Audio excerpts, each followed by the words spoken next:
Bienvenidos y bienvenidas a un nuevo episodio de La Política en Femenino.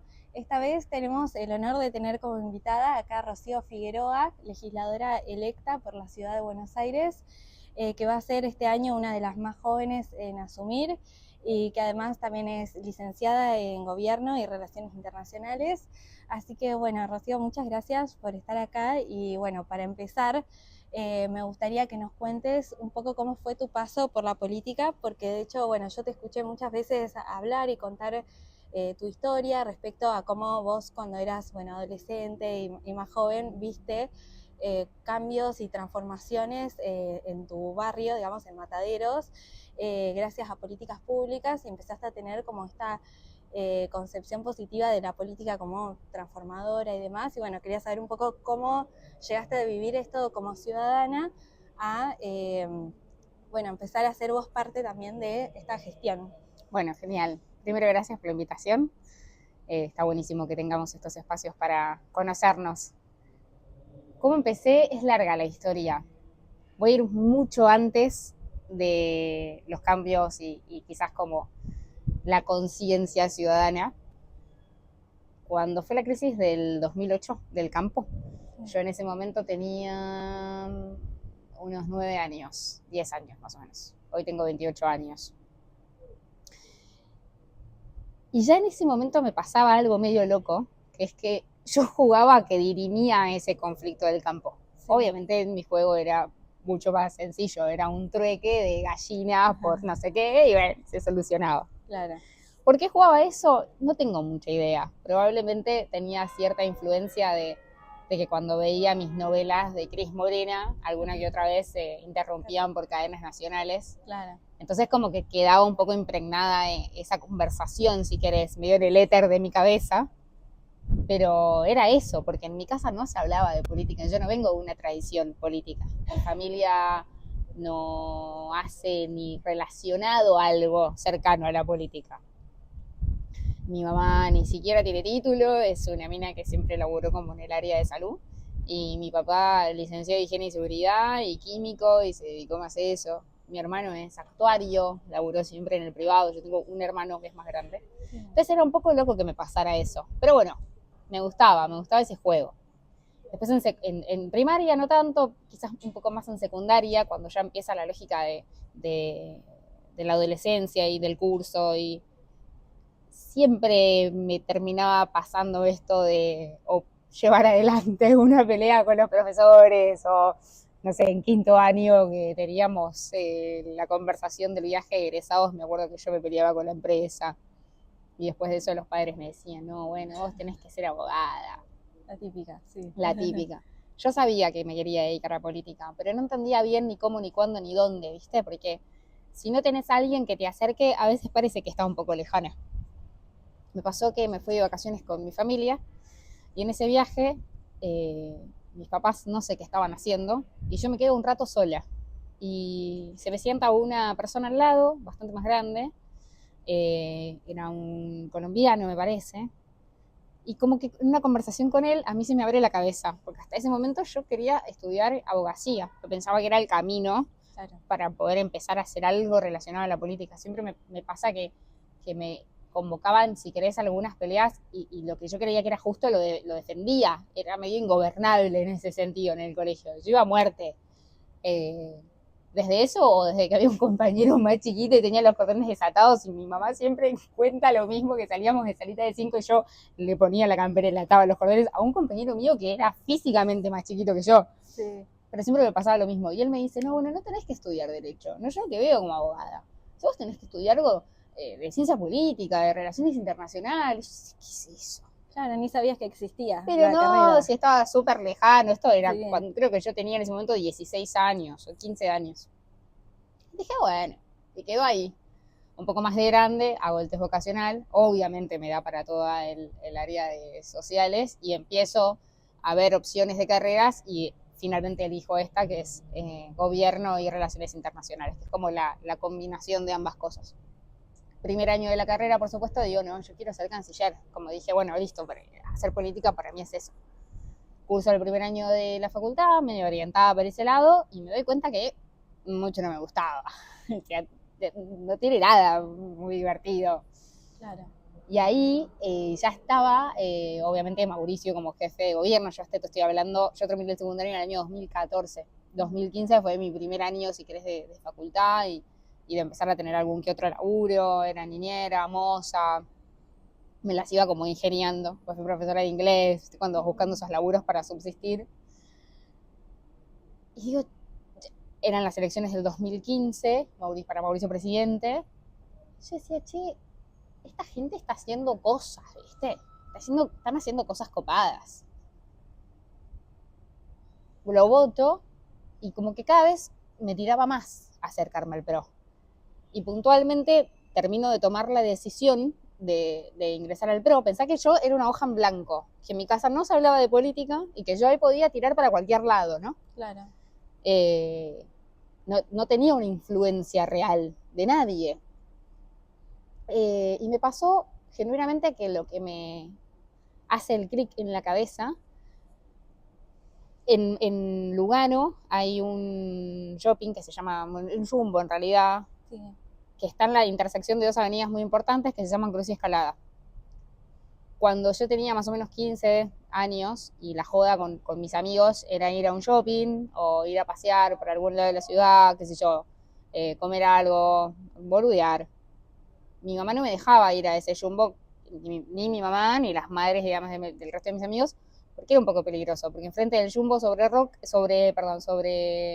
Cruz, tenías la Villa 20, que hoy es el barrio Papa Mujica, que es una ley que también pasó por la legislatura, un proyecto del PRO, que urbanizaron esa parte del barrio. Sobre Escalada, que era un descampado, hoy está el barrio olímpico, que también fue un proyecto del PRO, atado a los Juegos Olímpicos de la Juventud, donde esa zona deja de ser peligrosa. Hoy tenés una de las comisarías más grandes de la ciudad, el parque de la ciudad, que estuvo muchos años cerrado, lo pusieron lindo. Me pasa hoy en día que los cumpleaños familiares nuestros, cuando ya arranca la primavera y el verano y qué sé yo, los festejamos siempre en el parque de la ciudad o en algún parque de ahí. Como que cambió mucho la zona.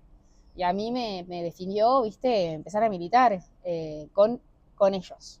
Y llego, Matadero funciona como una especie de pueblo en el medio de la ciudad, en el que todos nos conocemos un poco con todos, como que no hay tanto anonimato.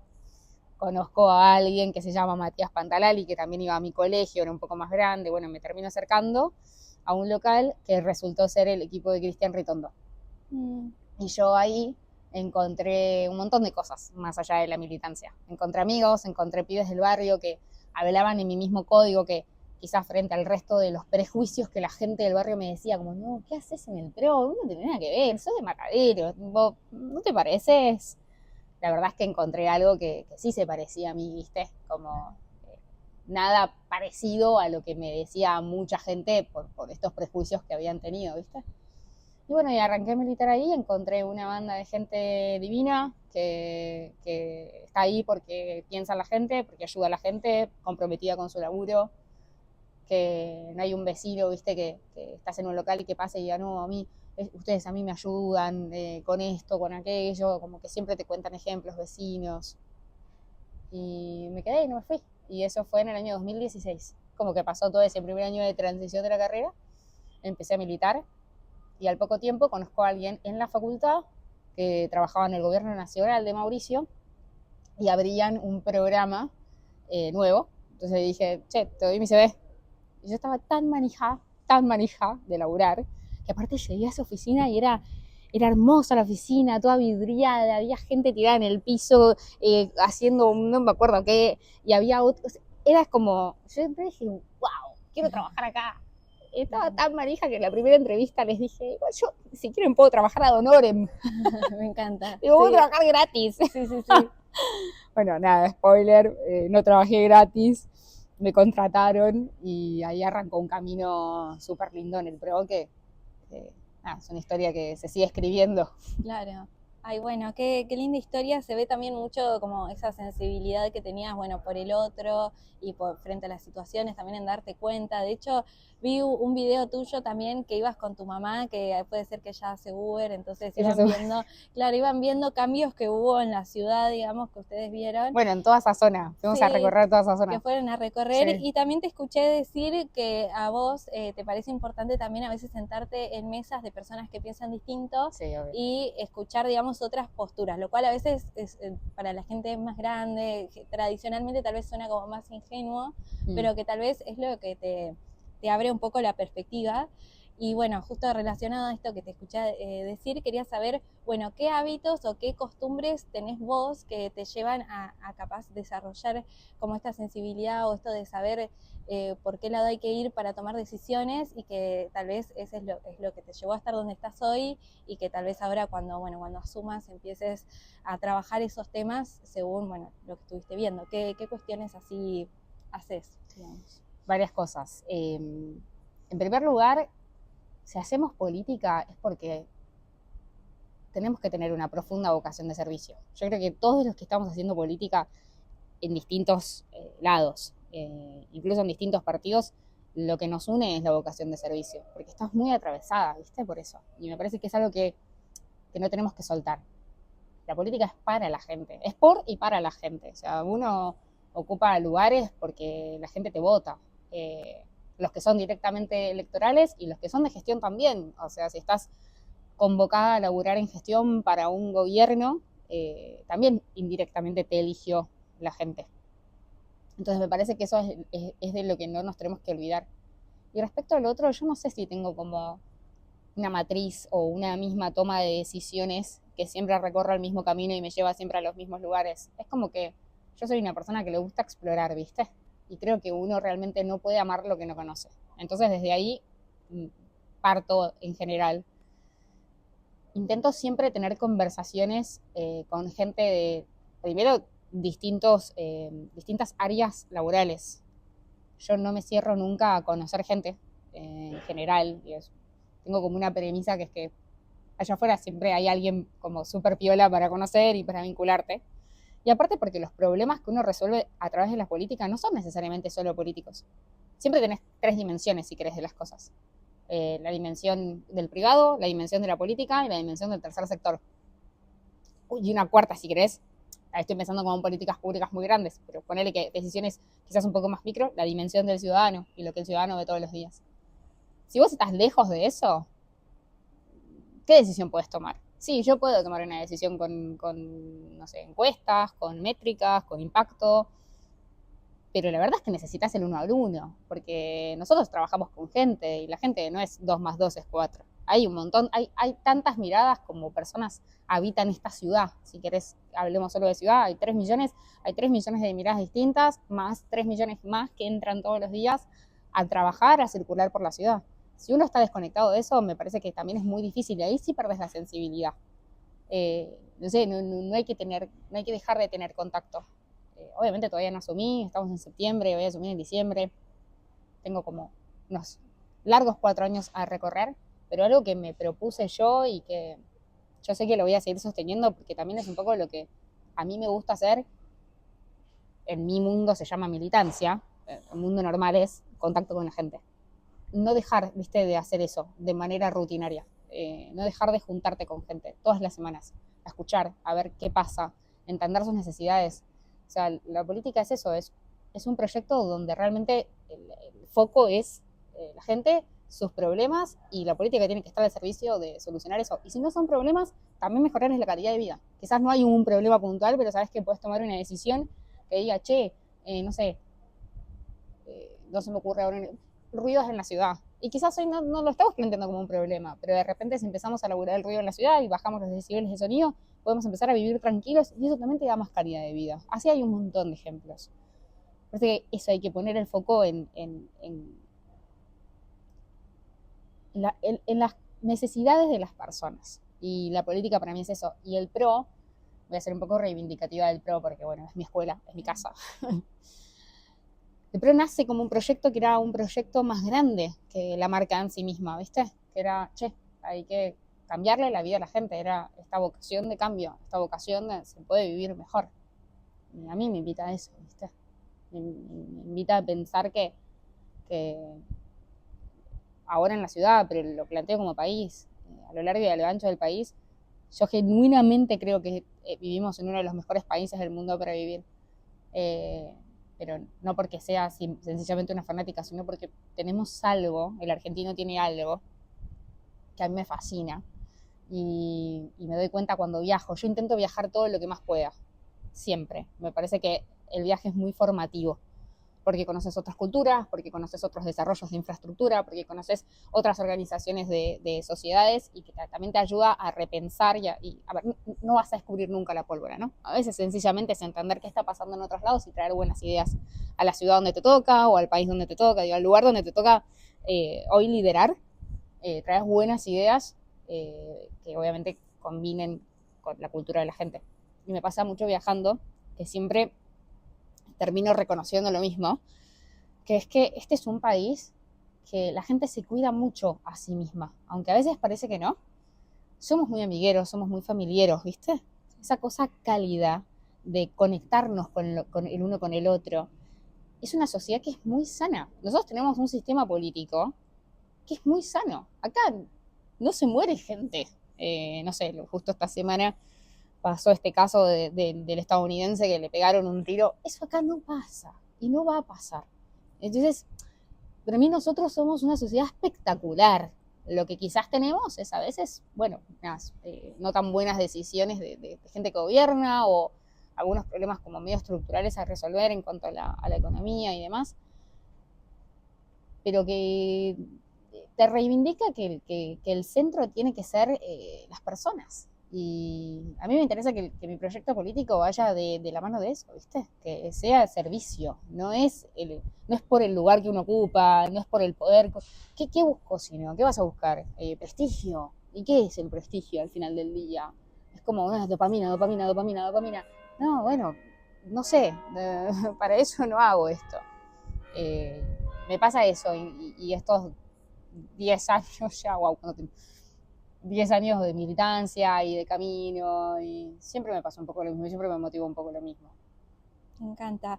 Bueno, y ahora yendo un poco más a la parte, bueno, este podcast es la política en femenino justamente porque, bueno, buscamos ver también perspectivas de mujeres específicamente, ya que, bueno, la política tradicionalmente fue muy masculina, digamos, hace relativamente poco tiempo que las mujeres tenemos más lugar de participación y demás. Y también, bueno, por lo que veo en vos, enfrentás también el doble desafío de ser mujer y ser joven, que también son dos cosas que, bueno, quisiera saber qué te parece a vos, si es un doble desafío de ser mujer y ser mujer joven además, y cómo lo viviste, tanto, bueno, ya sea dentro de tu propio partido o en general, cómo lo ves. Quizás mi historia es un poco particular porque el PRO es un partido que siempre fue particular en ese sentido. Yo nunca me sentí menos por ser mujer y nunca me sentí menos por ser joven. También hice como mucha militancia alrededor de eso. Siempre estuve metida dentro de Jóvenes Pro, siempre empujé a agendas jóvenes. Entonces como que al final del día me resultaba un valor. Creo que ahora me está pasando un poco de saltar de página y que bueno, ya no sos joven pro y trabajás y un poco te moves alrededor de eso, sino que siento que quizás un poco puede llegar a cambiar. No sé si en 4 años te voy a volver a decir lo mismo, pero no lo sufro. No me resulta un padecimiento. Sí, lo único que quizás me tuve que enfrentar y me costó, la campaña que hicimos, por la que termino siendo ahora legisladora electa, fue mi primera gran exposición. La primera vez que tenía tanta exposición en medios, la primera vez que tenía tanta exposición en redes, la primera vez que tenía tanta exposición en cualquier lado, ¿viste? Como que nadie te prepara para esto. Pero ¿por qué nadie te puede preparar para esto? No hay un manual. No hay un manual de cómo va a ser, ni cómo lo vas a vivir. Es muy personal, tiene que ver con las herramientas de cada uno. Y ahí hago siempre el disclaimer que es muy importante y a mí me encantaría que esto sí es un cambio de quizás como la vieja política, la nueva política. Yo siento que quizás en la nueva política por una cuestión generacional, somos muy conscientes del autocuidado. Y el autocuidado me refiero a hacer terapia, hacer deporte, comer bien, tener pausas, valorar el descanso, valorar las horas de sueño, valorar unas vacaciones. Como que tenemos un concepto del cuidado que nos hace para mí más sanos. Pero, sin embargo, llego a las elecciones con este background porque hace muchos años hago terapia, por motus propios, no por la política, pero me sirvió mucho. Y llego con bastantes herramientas y, sin embargo, me pasó que alguien de otro espacio político hizo alusión, a mí el chiste de la campaña fue que me comparaban con Julia Roberts. Julia Roberts tiene una película que es Mujer Bonita. Mujer Bonita es una historia de una mujer, creo, no me acuerdo muy bien, pero una mujer que creo que era trabajadora sexual o una cosa así. Entonces esta persona dio a entender en Twitter, es una persona que tiene bastante movida, como que a mí me comparaban, era un mensaje como que yo había llegado a ser candidata porque había estado con algún político grande. La verdad es que no hay nada más lejos que eso, nada más lejos. Además era por un parecido real, porque había una foto tuya al lado de Julia Roberts, de un cartel. Y era un no chiste que hizo sí, Miguel Granados. Ni siquiera era por una película. No era por una película, sí. Fue un chiste que hizo Miguel Granados, que levantó la foto, puso una pavada en Twitter, ahí se hizo como medio trending topic, y ella agarra y pega por ahí. Y eso me dolió, debo confesar que me dolió. ¿Y recibiste mucho hate, digamos, comentarios? Al principio sí. Con eso, porque ella levantó eso que no estuvo bueno, porque me hicieron un fake en Twitter y como que eso tampoco estuvo bueno. Pero esto te lo planteo más desde como mujer haciendo política. A los hombres nunca les van a decir, che, llegaste porque te acostaste con alguien. No. Es algo muy hacia la mujer. Y eso sí me parece una cagada. Pero bueno, siento que también está cambiando. Que ya no pasa tanto eso. Que es un comentario random de alguna persona que no la ve, que está medio en cualquiera. Y si pasa, te das cuenta quién sí y quién no. ¿Viste? Pero es un golpe abajo que no tiene tanto sentido. Pero bueno, es quizás eso. Y es algo más cultural. Después, la verdad es que yo nunca me sentí en desventaja, ni por joven ni por mujer. De hecho, son dos cosas que en el PRO siempre se valoraron mucho. Claro, qué bien. Bueno, y justo, en línea con esto también, si tuviste alguna referente mujer que vos, como la veías y tal vez que te inspiraba o que te llevaba un poco alguna... Yo tengo un referente, que también estaba bueno contarlo. Mi referente es Cristian Ritondo. Y me pasó que en este local en Mataderos se dio un poco la casualidad, porque los chicos que estaban eran o sea, el que yo en contacto se llama Matías, y él estaba como con un grupo de amigos también. Entonces eran más hombres que mujeres. Y ahí me pasó al revés, como que yo ahí me sentí súper cuidada, ¿viste? Como al contrario de sentirme en desventaja, era como que todos en general, era como, bueno, cuidémosla, ¿viste? Y eso también estuvo bueno, fue una experiencia buena porque también me sirvió un poco para entender las lógicas quizás más masculinas del poder. Pero a la par, cuando te contaba que entré en mi primer trabajo, hubo alguien, Camila Crescimbeni.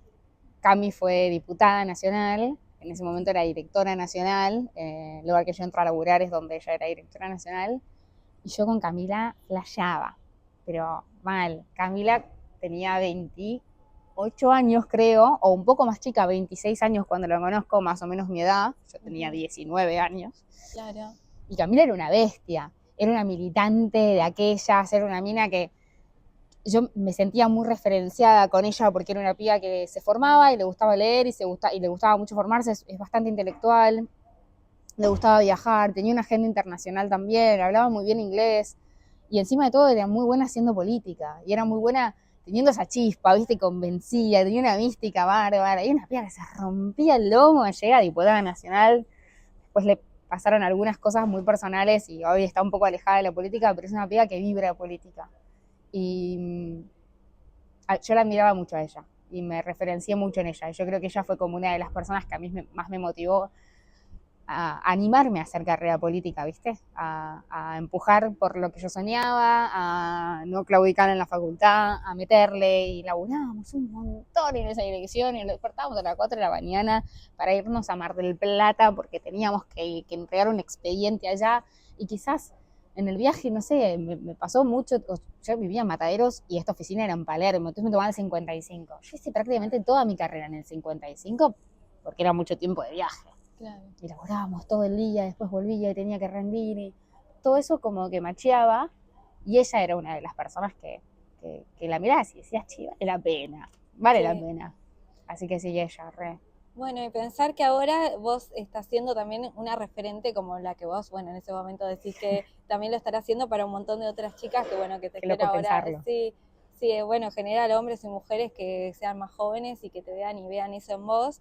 Entonces, bueno, ahí va relacionado. ¿Qué le dirías vos hoy en día a estos jóvenes, digamos, mirándote a vos en ese momento, que ahora tengan, bueno, menos años, 18, 19 años, y que también digan, bueno, ¿cómo hizo para llegar hasta ahí? ¿Qué se puede hacer? Qué loco. Me cuesta quizás ponerme en ese lugar. Es como que todo el tiempo sigo pensando que en realidad yo estoy aprendiendo de los otros.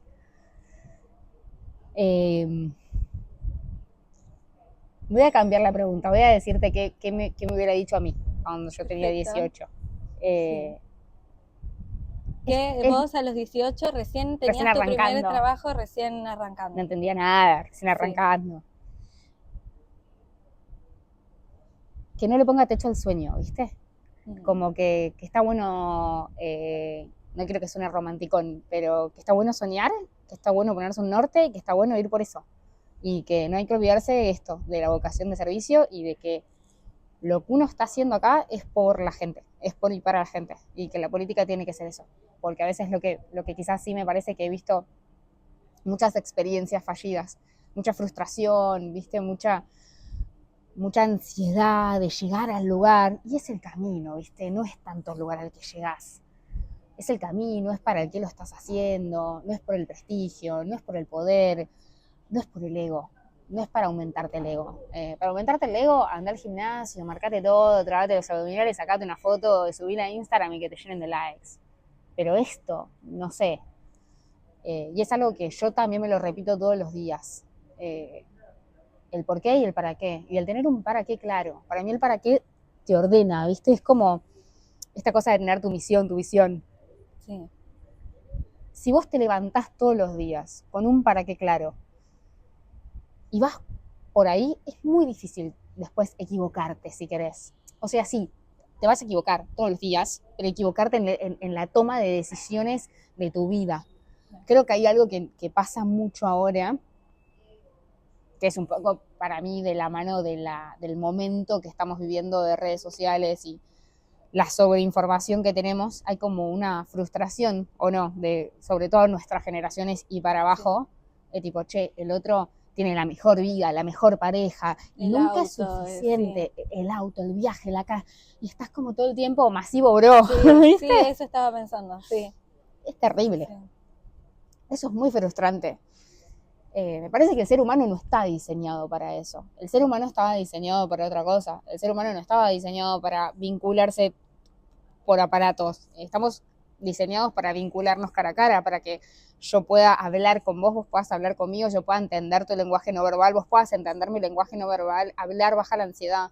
El celular lo único que genera es dopamina, y es una sensación de insuficiencia que te lleva para mí a mucha ansiedad, mucha depresión, a estar como medio todo el tiempo angustiado, porque la búsqueda es infinita si vos vas atrás de eso. Entonces, para mí, para cortar con eso, es tu para qué. ¿Para qué haces lo que haces? ¿Para qué te levantás todos los días? Y cuando se machea tu para qué, con tus acciones de todos los días, sos un poco más feliz, me parece. Yo, mi camino hasta acá, y espero que siga pasando lo mismo, en su mayor porcentaje, es de mucha felicidad. De que conocí gente que quiero mucho, gente con la que estoy caminando hace muchos años. Eso también, rodearte de buena gente, gente que machee con tu para qué. Y hay cosas que no sé, viste, después se empujan solas. Dejar de pensar que el resto hace todo bien y vos haces todo mal, y viste, como salir un poco de esa lógica de tanto castigo. Y obviamente formarte, yo soy una persona que soy bastante hinchabola con eso, pero formarte, aprender un idioma, viajar, conocerte a vos, hacer terapia, cuidarte, es como que si hay dos proyectos si querés, el proyecto personal y el proyecto más profesional. A mí me importan mucho los dos y hasta por igual, y también de a poco estoy entrando en una edad más cerca de los 30, donde te empezás a hacer ciertas preguntas. Yo recontra quiero ser madre, entonces el día de mañana es, bueno, cómo conviven, ¿no?, esos dos proyectos, porque por ahora la convivencia de mis proyectos está sólida porque nadie depende de mí. Claro. Tipo, tengo un horario laboral, por fuera del horario laboral siempre cuido mi espacio de terapia, cuido mis espacios de salir a entrenar, como que todo cuadra, ¿no? Pero bueno, se me fue un poco larga la respuesta, pero un poco todo eso, ¿viste? Sí, No sí. animarse a soñar, tener claro un para qué, cuidarse mucho y rodearse de buena gente. Sí, tal cual. Y bueno, y es lo que nos pasa también a las mujeres siempre, que con ese proyecto de familia se ve alterado tal vez el proyecto profesional, que en los hombres tal vez ahora es un poco más así, pero antes no lo era, digamos, ¿no? Yo creo que eso siempre va a haber diferencia. No soy madre, hablo de verlo de afuera, ¿eh? Sí, sí. Pero porque la mujer le pone el cuerpo, o sea, necesariamente le pone el cuerpo a la maternidad. Vos por lo menos, no sé, qué sé yo, creo que son 9 meses más o menos de base, estás dando una teta. Claro. La teta está pegada a tu cuerpo, o sea, Sí, yo no sí. me la puedo sacar y dejársela. Claro. No, sí, sí. Tenés una convivencia y bueno, ya gestar a alguien, como que es difícil. Es difícil que eso machee con una lógica de laburo de 15 horas por día. Claro. Por eso tampoco me parece sano que esté bueno eso. Claro. A mí me gusta pensar que laburemos, no por cumplir un horario, que laburemos por un resultado. Si para llegar a ese resultado hay días que necesitas dedicarle 15 horas y otro día que necesitas dedicarle 6 horas, son válidas ambas cosas. Claro. Me parece que la lógica de cuidar el tiempo y de ser lo más productivo posible en una determinada cantidad de tiempo, y cuidar tus espacios personales, me parece que hace a un buen político, a un buen líder. Gente que lidera procesos está re rota. En general, digo, como que si ves en el mundo casos de gente que lidera Y te lleva a tomar malas decisiones también, ¿no? Re. Ya sea profesionalmente también. A Mauricio, ¿te acordás que lo jodían con el presidente Reposera, creo que era el meme? Ajá. Porque no sé, no me acuerdo dónde dijo que él a las 8 de la noche como que ya estaba en su casa, y quizás veían algo en Netflix y le dijeron como vago. Y la verdad es que no. Y no, está bien. Sí. Necesito que el presidente, que es la persona que toma las decisiones más importantes del país y que regula la vida de casi 50 millones de personas, descanse. O sea, ¿quién puede sobrevivir todos los días a dormir 4 horas por día? Estás tarado. Y sí. No funciona así, no tiene que funcionar así. Eso. Bien, y después, bueno, para ir cerrando, quería preguntarte si hay algún libro que recomiendes. En general, puede ser uno que a vos te haya marcado, no tiene por qué ser de política tampoco. ¿No tiene por qué ser de política? No. Tengo dos. A ver. Uno, que sí es medio de política, pero no, es el libro que escribió Marcos Peña. Sí. Cómo subir y bajar la montaña, creo que se llama. Es un libro muy bueno, porque no aplica solamente a personas que estén en política, aplica a personas que tengan ganas de liderar algo. En el privado, en el público, en el tercer sector. Incluso si sos, no sé, deportista profesional y te tenés que autoliderar para poder rendir, es muy lindo ese libro. Y este es uno que leí cuando estaba en cuarto año, quinto año, que me acuerdo que lo leía en el contraturno, yo tenía contraturno en el colegio, entonces tenía un rato a la tarde y me iba a una plaza cerca de mi colegio ahí en Mataderos y lo leía, que se llama Mi planta de naranja lima. Ay, sí, lo conozco. ¿Leíste? Sí. Yo lloré como una barrara cuando terminó el libro, y es uno de esos libros que para mí te interpela la justicia, ¿viste? Es muy tierno. Son dos libros, no de política, pero que al final del día un poco sí.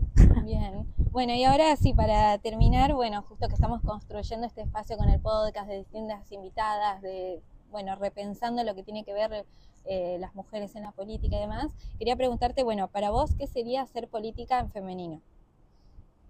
creo que tiene que ver un poco con lo que estaba hablando antes. Siento que, no sé por qué, probablemente hay una explicación biológica, química que yo no conozco, pero las mujeres tendemos a tener cierta sensibilidad diferente. O prejuicios, no sé por qué es. Podría llevármelo como un asterisco y volverlo a hablar en otro momento. Algo cultural también. O algo cultural. Sí. Pero no de esta lógica de, no, porque estamos preparadas para ser madres. No, genuinamente. Vos agarrás un grupo de amigas y agarrás un grupo de amigos y las conversaciones son muy diferentes. Digo, a nosotras no nos cuesta tanto profundizar y quizás ahondar en ciertos temas que son más incómodos. Quizás los hombres, o por mandato, o por lo que sea, están como un poco más alejados de sus emociones. Sí. Yo creo que la mujer tiene una capacidad de percibir la ternura que es re lindo y es re necesario, porque cuando percibís la ternura, cuando pensás las cosas desde esa sensibilidad, no te da igual lo que le pasa al otro. Entonces me parece que la incorporación de más mujeres a la política trae eso que siento que es muy importante a la hora de construir pueblo o sociedad. Me encanta. Bueno, muchísimas gracias, Rocío, por estar hoy, por hacerte tiempo de hablar con nosotras. Bueno, invitamos a que sigan el podcast y que sigan en Instagram en Degenerando CP. Así que bueno, muchísimas gracias. Gracias a vos.